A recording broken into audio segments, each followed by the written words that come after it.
So I started a marketing company in 2009. When we started, I was working full-time as a business banking manager at the National Bank, and I did 2 years working full-time. And Hell Pizza was our first client in this business. But my job was answering people's queries or complaints at 11 o'clock at night when their pizza didn't get delivered.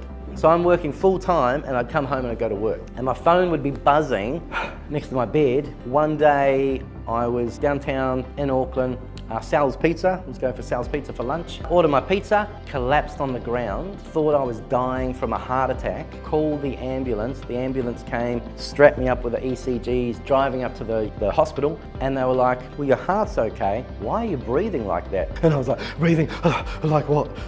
And I was having a panic attack, and a full-on panic attack mirrors the symptoms of a heart attack, and I decided I couldn't do both. So we sold our house to fund me into the business because the business wasn't making enough to pay me a wage or salary. So we gave ourselves 3 months that I would start earning. And I think it was 1 week before the 3 months, I was starting to get, I think it was $600 a week, which paid the bills and did what it needed to do back in that time. So fast forward a couple of years, the business looks like it's doing amazing. Hell Pizza first client, AA Insurance, Panasonic, Airbnb came to New Zealand. We want to work with a strong marketing partner. They chose us. So kicking goals on the outside, and on the inside, 6 figures in the red. We had an overdraft of $140,000 and we kept going over it, and we started to have to use credit cards to take money out of the ATM machine to put in the bank account to get back over the overdraft to pay wages and stuff like that. Who thinks that sounds stressful?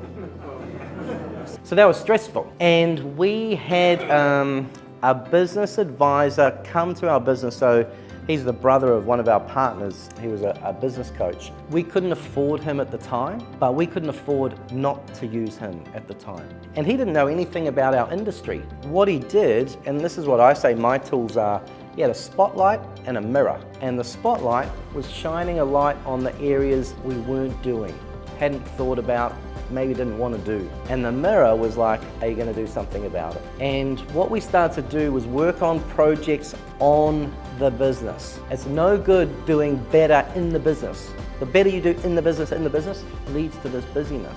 So we started to work on the business. And within 12 months, we went from 6 figures in the red to 6 figures in our bank account. And we became a very profitable enterprise. So by 2019, 10 years after we started, we were in a good place. Strong reputation, strong portfolio, and finally, we were strong profitability and started paying dividends. So finally, guys, after all this work, things were just starting to land, and I was beginning to live the dream.